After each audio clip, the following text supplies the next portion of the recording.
Halo Sobat Badur, kembali lagi bersama saya Freda Amurta di channel Badur. Hari ini saya ingin membahas mengenai ramalan bencana alam yang akan terjadi di beberapa bulan atau tahun ke depan, yang dimana kemungkinan terjadi. Tetapi di Badur Channel ini membahas mengenai ramalan dengan menggunakan media tarot, membahas tentang ilmu Nusantara, dan ekspedisi perjalanan spiritual. Tetapi kali ini ingin memfokuskan mengenai pembacaan tentang ramalan bencana alam yang akan terjadi. Mari kita simak dan lihat melalui media kartu tarot pada hari ini.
Oke, kali ini bencana yang akan terjadi dan apa yang saya rasakan saat ini adalah sensasinya sangat luar biasa panas. Plus ini juga kita sudah masuk di tahun kuda api juga ya. Yang saya rasakan dan yang saya lihat melalui penglihatan saya dan secara tarot ini sendiri menunjukkan bahwa akan adanya ketidakstabilan alam semesta ini. Mungkin untuk beberapa orang di beberapa negara masih bisa terlihat begitu santai gitu ya, masih bisa santai menikmati kehidupannya tanpa merasa perlu khawatir sama sekali. Tetapi ketidakseimbangan itu akan terjadi selama 3 bulan ke depan, 3 tahun ke depan, atau dengan akumulasi per 3 tahun ya. Nah, yang tadinya negara yang begitu stabil, makmur, bergelimpah loji nawititi tentram tura raharja itu, seperti Amerika contohnya menjadi pusat perputaran uang dan perputaran dunia yang begitu tinggi, yang tadinya berada di atas akan berputar menjadi yang di bawah, karena ini adalah suatu kejadian, suatu situasi yang menjadi perjanjian, suatu keleluhuran yang saya rasakan. Karena bagi mereka yang sudah begitu tamak dalam menjalankan kehidupannya begitu makmur, menganggap negara lain itu rendah, menganggap negara lain itu ini dan itu segala macam, mereka akan diputarbalikkan oleh Tuhan sesuai waktunya. Mungkin saat ini tidak terlihat, tidak terasa, tetapi seiringnya berjalan waktu itu akan terasa. Karena the wheel of fortune ini menunjukkan bahwa negara maju yang seperti yang katanya adalah Amerika merupakan negara yang sangat kaya segala macam, tetapi mereka akan jatuh pada waktunya. Dan mereka yang merasa seperti di bawahnya Amerika, mereka akan maju, lebih maju 10 kali lipat daripada Amerika itu sendiri, termasuk Nusantara. Tapi untuk proses Nusantara ini sendiri bukan hanya berkaitan dengan bencana alam itu sendiri, tetapi justru ini menjadi suatu peluang untuk Nusantara menjadi lebih maju untuk faktor ekonominya. Kenapa? Dengan bencana yang ada dan terjadi nanti, entah gempa yang ada di Eropa atau di Amerika, perang dan segala macam, itu kan merupakan bencana. Bukan bencana alam saja, tetapi mereka pun yang berperang sudah ikut dalam bentuk bencana alam yang memberikan dampak negatif kepada masyarakat. Nah, mengapa saya bilang Indonesia ikut serta dalam perbaikan ekonomi? Karena mereka yang di luar negeri, seperti di Iran, mungkin seperti di Arab Saudi, mungkin seperti di Eropa, mereka akan datang turun ke Asia, terutama di Indonesia, karena jarak wilayah dan negara Indonesia itu sendiri sangat jauh sekali. Dan sekalipun Amerika mengirimkan senjata ke Indonesia, itu kan jaraknya sangat jauh gitu. Tapi inti poinnya di sini adalah semua terpulang kepada negara itu sendiri. Ketamakan suatu negara itu akan berakibat fatal ke alam semestanya, entah kebohongan yang selama ini mereka tutupi akan terkuak pada tahun kuda api saat ini. Dan beban-beban itu yang dirasa tidak adil akan ditemukan keadilannya. Beban apa dan bencana apa yang akan terjadi? Salah satunya perang. Kedua, adanya longsor dan gempa yang begitu dahsyat. Yang itu dimana orang gak terpikirkan itu akan terjadi. Dan yang saya rasakan juga akan ada perang berikutnya, yang saya tidak tahu di negara mana. Itu yang saya rasakan, dan menjadi bumerang untuk negara yang begitu dominan dalam pengaruhnya pada negara lain. Contohnya Amerika itu sendiri. Tetapi bagi negara yang merasa terintimidasi, merasa sedih saat ini, seperti salah satunya negara Palestina, Ukraina segala macam, itu kan hanya penyelarasan saja, penyeimbangan saja, yang dimana mereka mungkin sudah terlalu seperti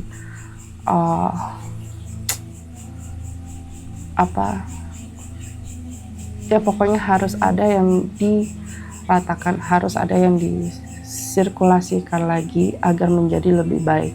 Karena apa yang terlihat tampak buruk belum tentu buruk juga hasil nanti ke depannya. Namun memang waktu bukanlah milik kita, tetapi miliknya Beliau, Tuhan yang Maha Gaib Suci itu. Yang saya rasain, Rusia, Cina, Arab, Indonesia itu sendiri, mereka akan menjadi salah satu negara yang terpandang nantinya. Karena aslinya dan sejatinya Indonesia merupakan negara yang netral ya, kalau saya bilang. Yang baik saja dengan semua negara. Tidak ada berkonflik dengan negara satu manapun. Terlepas negara yang satu dengan yang lain itu perang, tetapi Indonesia adalah penengahnya dari ini semua. Makanya pemerintahan Indonesia ini juga harus perlu hati-hati dalam mengambil suatu tindakan. Jangan mau terprovokasi sekalipun orang terpercayanya beliau di dalam. Kenapa? Karena itu semua bisa berdampak luar biasa kepada negara kita. Dan di sini terlihat The Sun dan The Empress. Lihat kan, The Empress ini menunjukkan tentang seorang ibu bumi yang hamil, yang akan melahirkan hal luar biasa untuk umatnya, keturunannya yang ada di bumi ini akan bercahaya dan akan sangat luar biasa bermanfaat untuk kebanyakan orang nantinya. Karena ini adalah transisi perjalanan kehidupan untuk kita semua mengarah kepada Indonesia emas, dunia emas yang orang selalu ganda-gandakan dengan Indonesia 2045 ya, segala macam. Itu yang pernah saya ingat dan saya pernah dengar. Tapi kalian gak perlu takut. Justru konflik dan bencana yang terjadi ini, bencana alam yang terjadi ini, akan kebanyakan terjadi di luar negeri ketimbang di Nusantara itu sendiri. Kalau di Nusantara, di beberapa tempat itu ya memang akan terjadinya tanah yang longsor dan gempa. Itu yang saya tangkap. Dan adanya kobaran api yang lumayan membuat orang terkejut karena tidak dilihat dengan atau diawasi dengan baik adanya, karena itu suatu tragedi yang tidak disengaja oleh seseorang yang bekerja di tempat itu. Dan yang saya dapat untuk oracle card ini, trader, yaitu exchange energy to create abundance, heart of guardian, guardian angel, terus sage, high priestess. Jadi ini terkonfirmasi sebenarnya kita, negara kita, maupun beberapa negara luar lainnya, sebenarnya kita tuh dilindungi oleh leluhur loh. Kita harus yakin dan percaya bahwa kita tidak pernah kekurangan apapun, sumber daya alam apapun. Kita ini kaya loh. Makanya apabila kalian ingat perihal sejarah Nusantara, mengapa negara luar menjajah kita? Karena kita adalah negara yang kaya akan hasil bumi. Dan leluhur ingin mengingatkan bahwa kalian dilindungi, tetapi kalian juga harus berjuang dalam melestarikan segala sesuatunya untuk anak cucu ke depan. Karena menjelang 5 tahun ke depan akan terjadi sesuatu yang luar biasa dahsyat untuk negara atau Nusantara itu sendiri. Makanya kalian harus bersiap untuk kesiapan sandang pangan papan yang akan begitu panjang adanya. Yang kalau orang bilang adalah salah satunya goro-goro ya. Goro-goro, kalau orang bilang goro-goro akan munculnya Ratu Adelia, itu benar adanya. Tetapi yang diingatkan oleh beliau saat ini adalah ketahanan pangan untuk kita semua. Karena kita tidak akan pernah tahu per 1 detik ke depan apa yang akan terjadi. Baik. Untuk kalian yang merasa video ini relate dan resonate sama kalian, mungkin ini pesan untuk kalian. Saya Frida Amurta dari channel Badur ingin memberikan pesan sedikit untuk kalian. Jangan pernah melewatkan kesempatan suci yang ada di depan mata kalian. Jangan pernah sampai alam itu memperingatkan kalian dengan cara yang luar biasa dahsyat, yang kalian tidak akan pernah terpikirkan. Itu pesannya. Dan untuk kalian Sobat Badur, apabila kalian ingin melakukan diskusi ataupun tarot reading, kalian bisa hubungi saya melalui ini. Dan juga saya, Frida Amurta dari channel Badur, ingin mengucapkan terima kasih kepada kalian yang sudah menonton video ini. Tolong komen, subscribe, dan share channel saya. Terima kasih.